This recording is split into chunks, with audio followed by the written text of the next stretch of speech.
my mind never stops thinking. I dream about it. I wake up, I sew in my mind, I draw in my mind and live it every day. I think it's why internships are so important, because you don't sort of realize your calling until you do it, and sort of what inspires you. And I think the end goal is to not work a day in your life, really, if you love what you do. From the cubicle to the lab, the studio to the war room, climbing the corporate ladder, or joining a scrappy startup, experience a day in the life of the jobs you want. You're now listening to the Experience a Diddle podcast. You'll hear from professionals, entrepreneurs, and recent grads, all inspiring you to gain experience beyond the classroom and launch a career of your own. We're your hosts, Christabel and Matt Poe. Welcome to the second installment of Experience a Diddle's Fashion Forward Thinking series with Parker's head fashion designer, Emmy Bunn.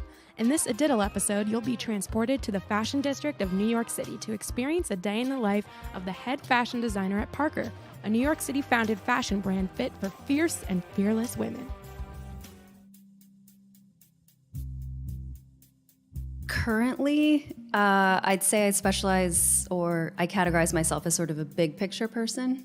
So I'm the creative director for Parker, or head of design, I guess you could also call it. And I sort of drive the brand forward in a bigger picture in terms of marketing and design, and inspiring the design team to create great product.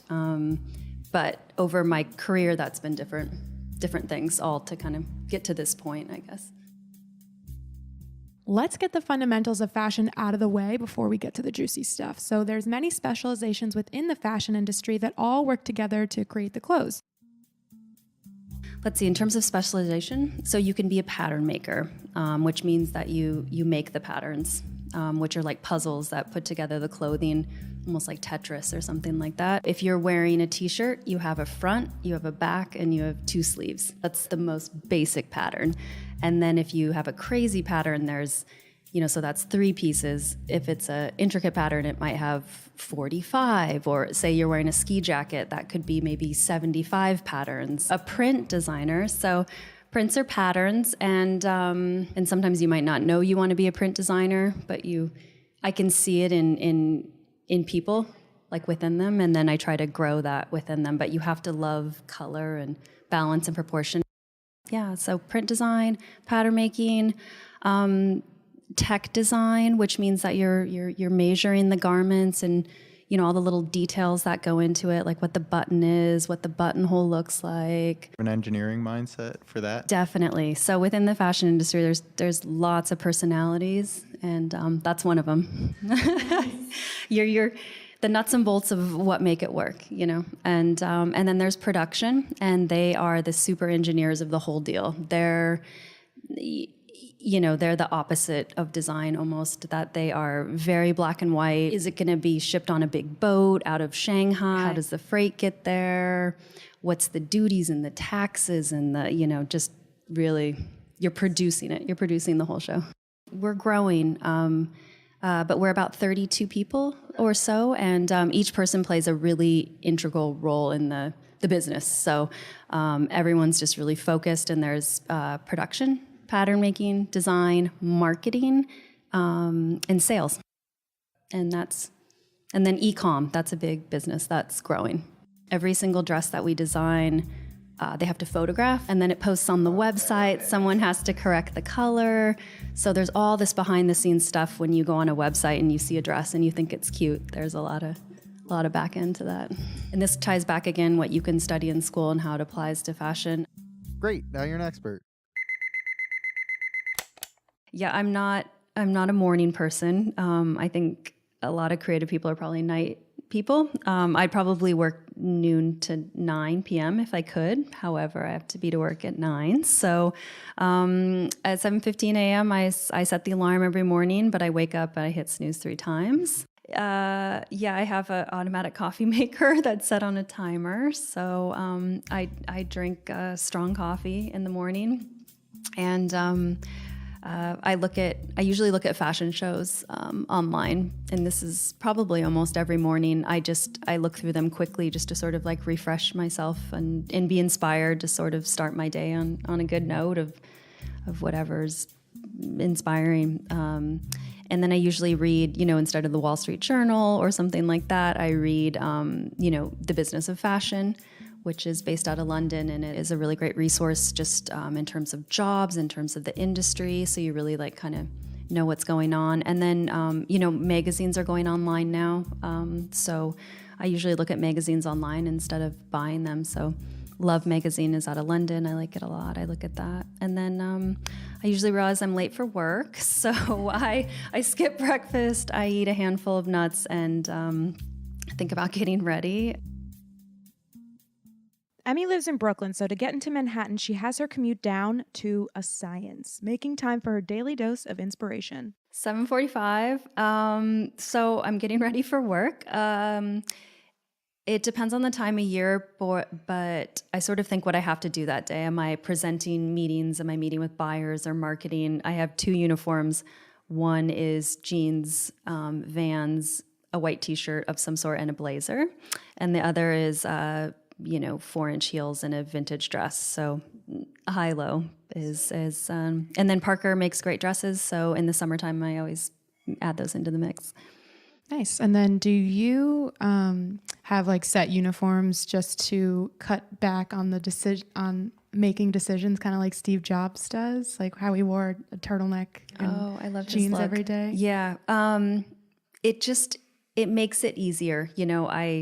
We talk a lot at work about what our look's going to be for a season. So what's your look for spring, or what's your look for summer? And then you sort of stick to it like a uniform. And yeah, in the morning, there's a bridge that connects Brooklyn to Queens. And I walk over that in the morning. You walk over the bridge and you see the city off to your left, and it's like kicks off your day and seems inspiring that I'm going into Manhattan, to this crazy city to do my job. I hop on the 7 train.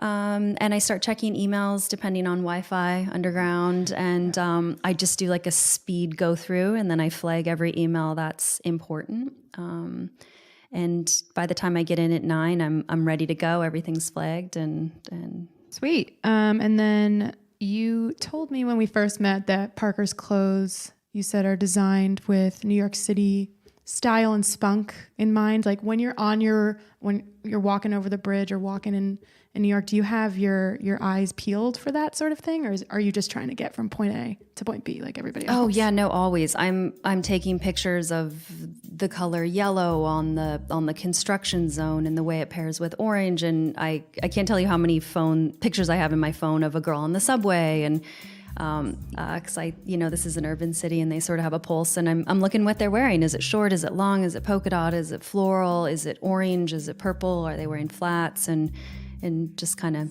studying them. Before stepping into her office, she grabs another cup of strong coffee from the nearby coffee shop. I take the 7 train into work. I get off in Times Square. It's always like navigating the tourists on 7th Avenue. I'm sure you guys know.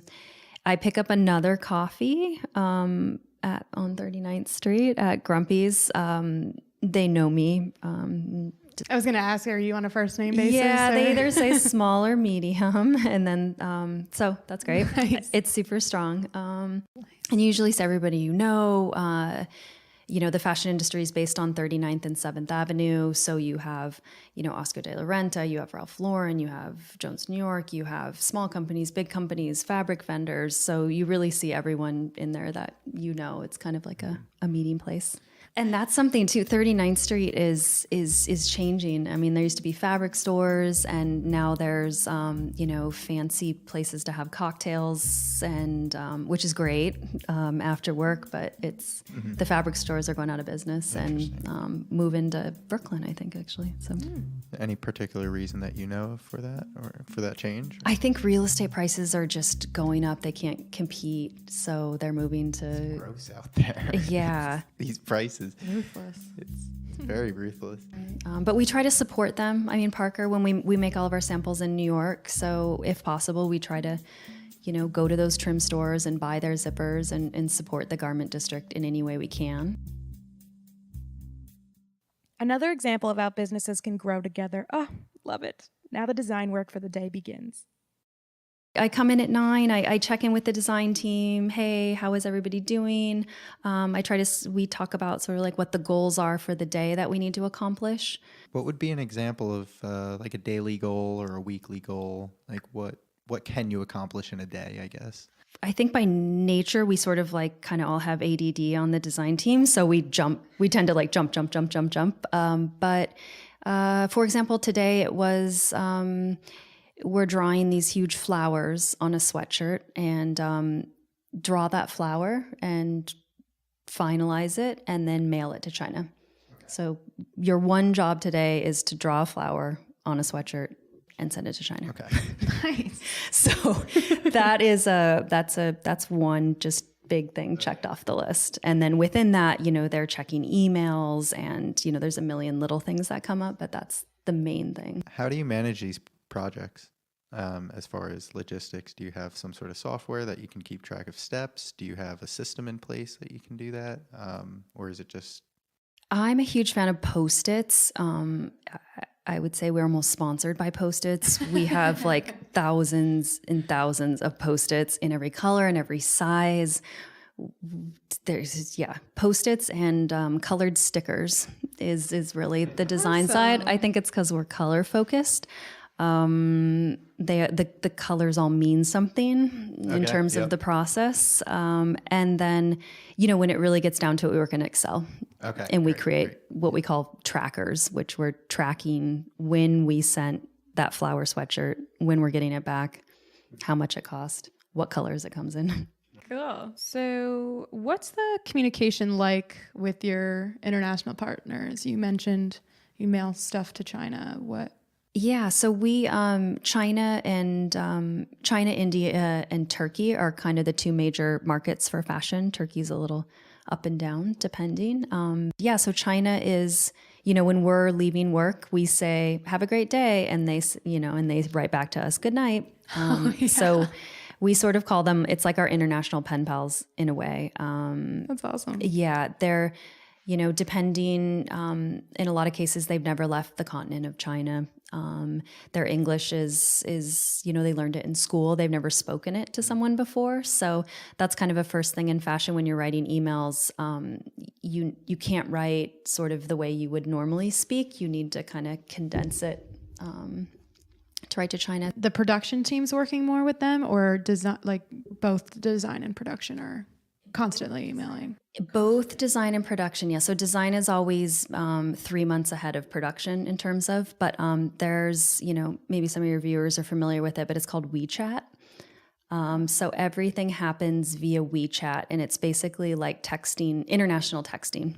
Okay. Cool. Which I've never heard of that. it's a great app, if you're over in Italy or you're in Shanghai or Bali, and our factories, maybe 20 years ago people would write emails, and now factories text us via WeChat. Wow. So they're live WeChat, and that's really like opened up a world where they're sending us a picture of maybe their baby or something like that, because it personal. Cool. Yeah, here's what I'm eating for lunch, and so you have a greater connection with sort of these factories that you work with. So it's truly a pen pal. Yeah, it is. It's cool. It's nice, and they make it happen over there. They're talking to the factories and making it happen. It's 10 a.m. and Emmy's waiting for the fit model to arrive. But what's a fit model? So for anyone who doesn't know, we have to fit the garments on a person and make sure they fit. It feels good. It's the right length. All that good stuff. So every Tuesdays and Thursdays we fit on our fit model. In the fittings, it's the pattern makers, the production team, and the design team is all there. We sit in a big room together. The model stands, right in the center of the room, and we always ask her, how does it feel? And she says, oh, it's too tight or too loose, or it's scratchy, or I wish it was longer. And all those metrics are different between it dresses. depends on the fabric, and everyone sort of plays their role. The pattern maker is, making the pattern. So they're the ones who are saying, okay, I'm going to make it bigger so it doesn't feel small. And yeah, we look at every little thing and make sure it's perfect. So we do that from 10 to 12 usually. And then after that, we go back to our desk, finish checking emails. Myself and people on the team, well, I guess me is, heading up design. I'm CC'd on everyone's emails. So I maybe have about 75 to 100 every day, which doesn't seem like a lot, but it's a lot of emails to read through. Absolutely. So try to get through all those. And then I've been kind of doing a new thing at work where trying to do less emails if possible. So I'm really encouraging everyone on my team to just get up and talk in person, to just hash it out and solve it. You get to the end result faster. So we usually just try to talk in person and then send an email to summarize what we talked about, so everyone leaves on the same page. So Nice. So what is the how big is your office? How close is everybody sitting to each other? we are 5 feet from each other. Oh, okay. It's a we're a small office, so it's a loft space on 39th Street. We have big sort of windows out the back. It's a very open office environment, which has its pros and cons. Probably gets loud, right? Yeah. So, if someone has their headphones in, we sort of take it as they're trying to concentrate. And, we've been kind of creating zones where there's an open kind of communication design room table zone and email zone. I think that people feel like an open environment to be able to contribute, that they feel like their voice is being heard. That's something that as I've been working, I saw people sort of, let down and feeling like they weren't heard. So trying to create an open environment where everyone synergy is so important. They're sharing ideas, and that sort of cross-pollination allows for bigger and better ideas. Everyone playing off each other. So we never say no to anything. We always think about it. Why not? Let's try it. Getting stuff done. I love it. Now it's noon and it's time for lunch, but on this particular day, Emmy just powers through. To be honest, I usually end up skipping it because I'm in meetings, running, because there's always something that comes up that's an emergency. But we've been trying to eat, the design team will eat together. Okay. There's tons of restaurant places on 39th Street. We eat a lot of salads. That sounds cliche, but it's true. Everyone's on a juice fast or a salad or something. So, but we all eat at the table together, and it's nice. And do you guys talk about work, or you talk about? We try to talk about something besides work, and then that half hour ends, and then everyone goes back and gets back to work again. Sweet. But it's time to come together. It's nice. So it's 1:00 now, and you are meeting with the fabric manager. Yeah, so that's also a role in fashion that's really important.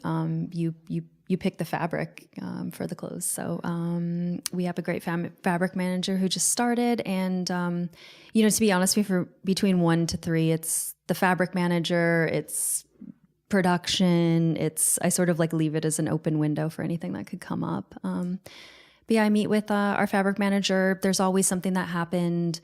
The factory's late. They said they had this fabric, but they don't, or, so you're always sort of problem solving to get it done. What is the fabric manager? What is her role, I guess? Are they a liaison, or are they the final say?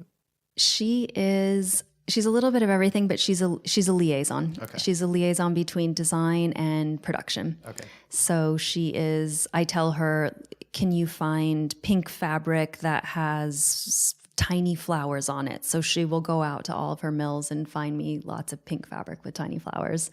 And then we'll pick our favorite, and then she'll order it. Nice. That's on the design side. And then production means that she's ordering 500,000 yards of pink fabric with flowers on it. So that's kind of from beginning to end. So she's got, it's a big job with a lot of money exchanging place.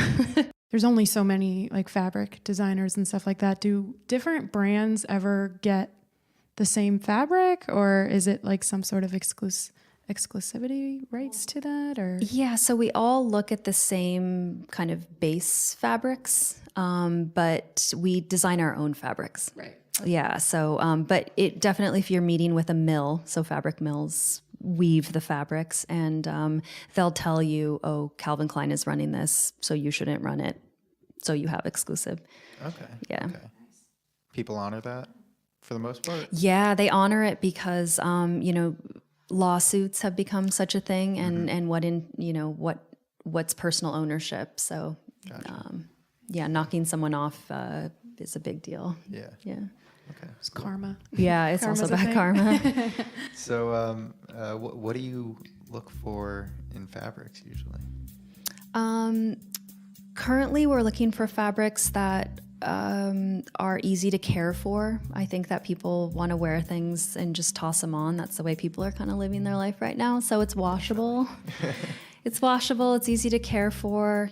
People don't want to take things to the dry cleaner every 2 seconds. And I think the Parker girl in general is just, she's jumping from one thing to another. So easy care, and that it takes our prints really well. And Nice. yeah. Cool. It's 3 p.m. at the Parker office, and around this time, almost like clockwork, you'll probably hear the sentence, "Coffee, anyone?" Yeah, people will go out and grab coffee from wherever, and then it's a lot of Venmoing and all that stuff, and Nice. I got you back. Coffee usually kicks in, and then everyone kind of goes back to their desks, and like any office. Yeah, after coffee, let's see, prints are a big part of our business for Parker. And like I spoke about, a print designer is a big role. So one of our girls on the team, her and I sit down together. We work a lot in Photoshop. So that's an important program to know for that, Photoshop and Illustrator. And we work on the prints, the layouts, the colorways. Is it pink? Is it yellow? Is it green? Awesome. And then we send those prints to China to get printed. It's now 4 p.m. and maybe other jobs people are starting to wind down to go home, but for the design team, the coffee's kicking in and it's time to get down to business. Yeah. So 4 o'clock, we're kind of just starting to hit our stride here on the design team. We're like waking up, and we have an evening wear designer and a ready to wear designer. And Ready to wear is ready to wear everyday, is yeah. everyday wear. So those are the dresses and the blouses and the skirts and the leather jackets and all that good stuff. So our evening wear designer like dreams and sequins and crystals and evening gowns, and then our ready to wear Parker designer is she's just a jack of all trades in terms of dresses and blouses and jackets and whatnot. So I meet with them, and this is the time of the season or the day that we really design. So we look at things that are pretty. That could mean a painting that you saw over the weekend that had pretty colors. It could be a picture of a girl you saw on the street or the subway, and just things that you love. And then we sit down with a pencil and paper and we draw it. We draw dresses and tops, and we don't do it in Illustrator. I know some companies do, but we do it by hand. So I try to keep it kind Is of this just regular paper? Do you have any sort of special? regular paper. The designers like special pencils. I don't know the brand. It's yellow. There's a special lead size. Everyone has their pencils labeled craft. with their names. That's awesome. So there's a certain kind of lead and pencil that they like to draw with, definitely. For speaking of drawing, for you, and I guess if maybe for most of the designers, is drawing and illustrating, is that a talent or is that something that you have to learn? Or both?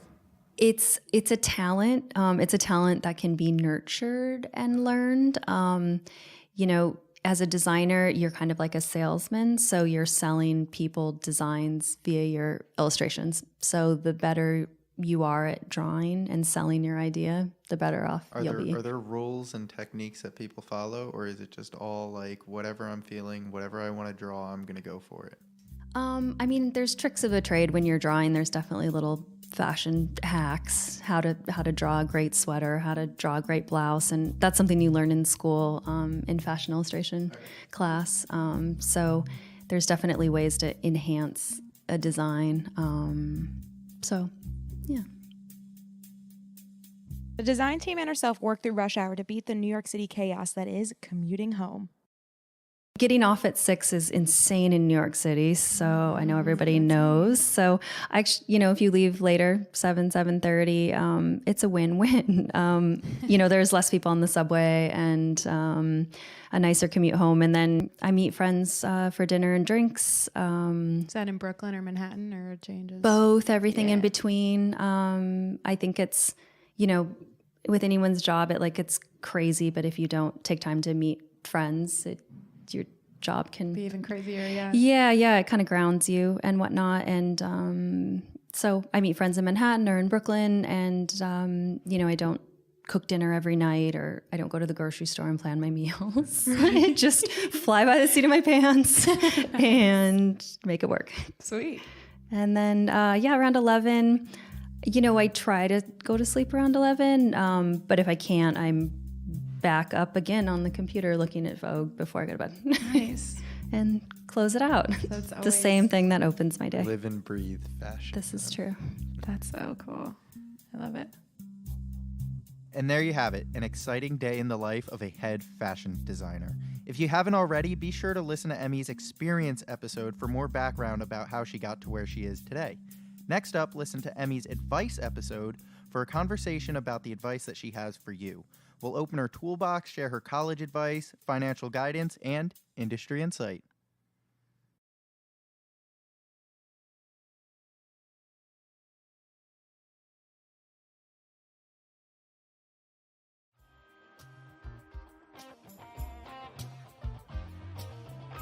Thanks for listening. Each week, we bring you interviews from professionals in the jobs that you want, highlighting each guest's career experience on Mondays, a day in the life on Wednesdays, and their advice to you on Fridays.